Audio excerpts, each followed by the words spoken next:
After delivery of the federal budget, the main man in Australia today, of course, is Treasurer Scott Morrison, my former economics student, lined up for an assessment from his old lecturer. So let's just see how he fared. Treasurer Scott Morrison, thanks for joining us on Switzer. Good to be with you, Peter, as always. Okay, now, I've got to say to you, as a former teacher of yours, I looked at this budget with great interest, and I had to ask myself the question, is this a political or economic budget? It's an economic budget, it's an economic plan, and it's not just another budget, and that's the key point I've been trying to make. I mean, it's just not a list of things that are being spent on and measures and sweeteners before elections, and because I didn't think that was what the country needed, the Prime Minister and I, and that's not what the Australian people were asking for. They're concerned and looking forward and looking at the transitioning economy from the resources investment boom through at a more diversified economy, and different parts of the country are feeling that transition more acutely than others, and we need to get the plan right. I believe we've done that in what we produced last night, so we can give Australians confidence to work through this transition to a stronger new economy on the other side. If an election was 3 years away from today rather than a few weeks, would this be exactly the same budget you put in place? Well, 3 years from now, I suspect there'll be another election, Peter. That tends to be the cycle. But I mean, I get the point of your question. I mean, what we have done last night, I believe, is the right economic plan for Australia, and that's one that focuses on key areas, whether it's from innovation or defence industry, tax cuts for small businesses and hard-working families, ensuring that we're investing in those areas of the economy that can really drive jobs and growth. And look, I know that as someone who's been trained by you and others at university, but more importantly, frankly, as a Member of Parliament, going into businesses after business after business and seeing particularly what those small and medium-sized businesses have been doing. I mean, they're the ones that have actually been putting people on, investing in new technology, getting into new markets, being very agile.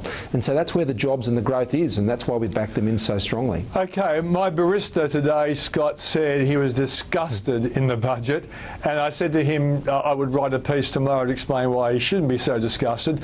But if you had to answer the question, why haven't you cut spending as much as a lot of the right-wing commentators my barista probably listens to, why haven't you done that? Why does the budget deficit actually increase rather than coming down?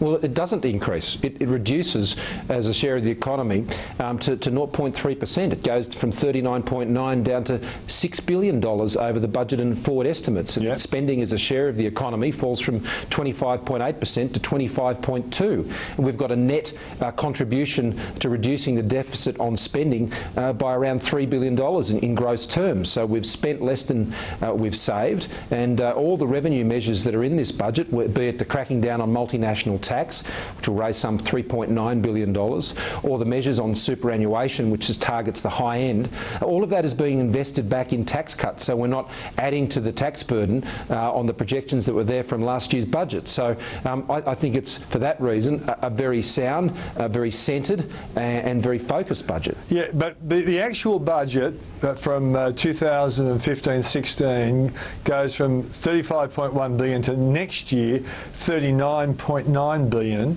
Now, so people see this and see a short-term increase in the budget deficit, and they wonder why. I can tell you why that is. Yeah. Well, I can tell you why, because there's the delay of measures that we've sought to put through the Senate carries an additional cost each year when they're not passed.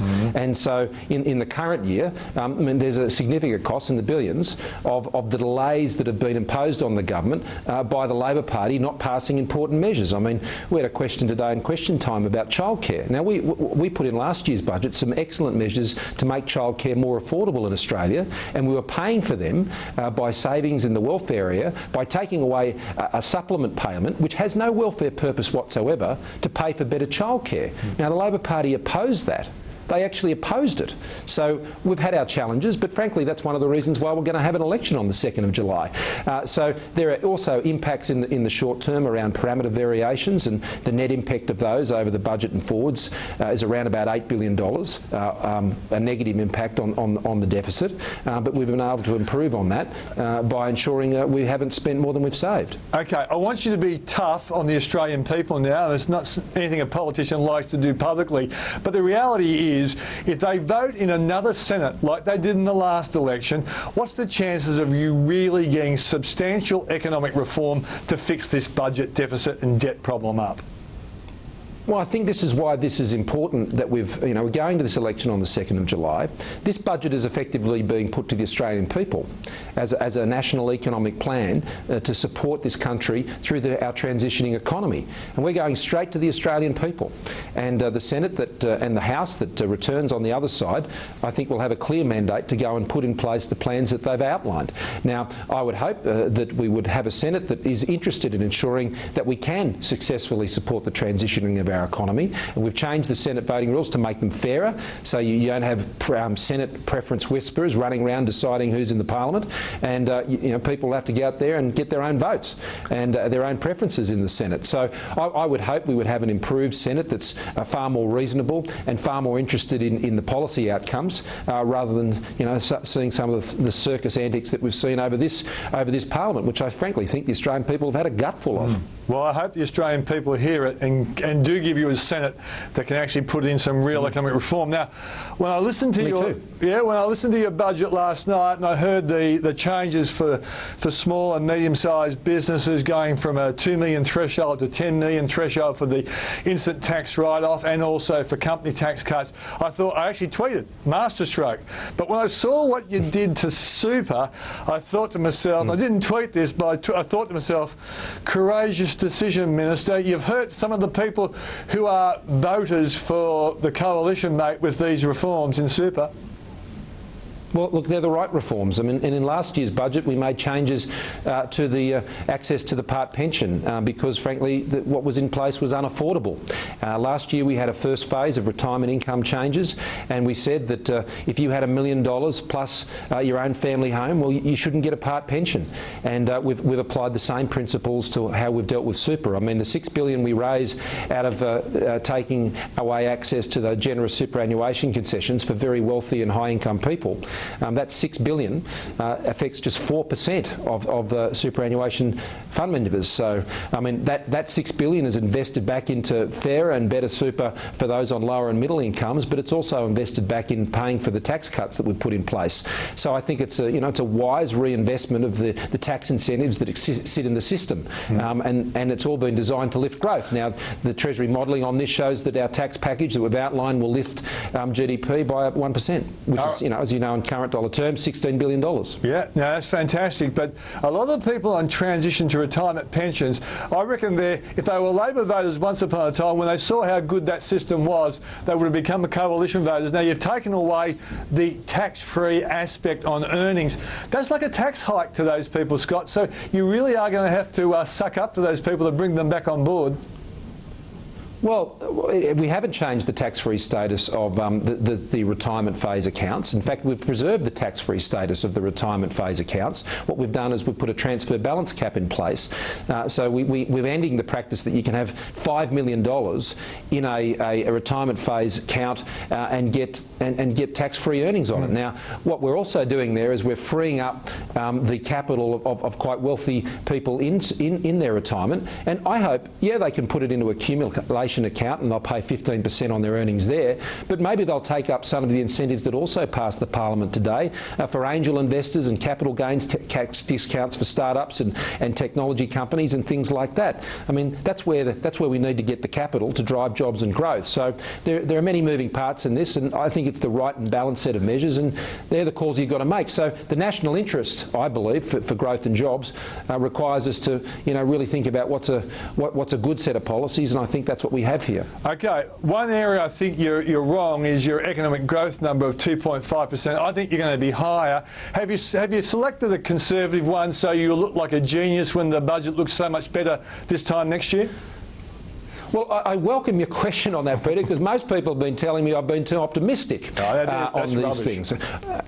And I mean, the key issue on the forecast is this: both our nominal and real GDP forecasts are well below what the long-run average is for both of those. I mean, and we're looking at 2.5% growth, and then going to 3%. Now that is less than what we were forecasting back in December of this year, and the lift in the rate of nominal GDP growth that you see in those forecasts is linked to the forecast on inflation, and the inflation forecast is basically saying that it will move back into the band of between 2 and 3% that is obviously set for the Reserve Bank. And so there is those two figures on nominal GDP and the inflation forecast are connected.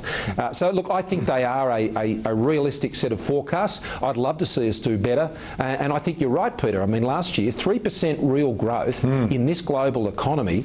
I mean, we're up there with South Korea. We're way ahead of the US and the UK and Germany, and this is something I think we can be very proud of, and we've got to keep it going, and that's the whole point of the budget. That's why it's not just another budget.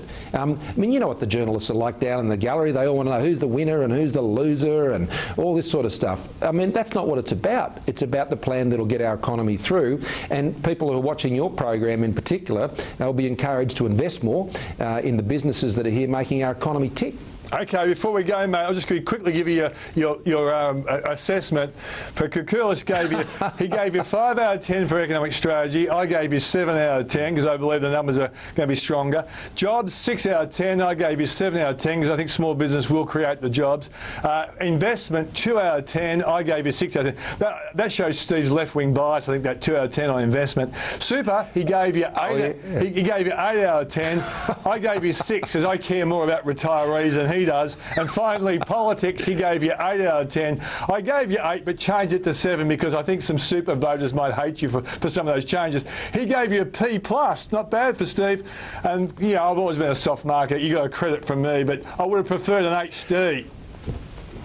Well, mate, I think mainly you did give me credits when I was back at university with you.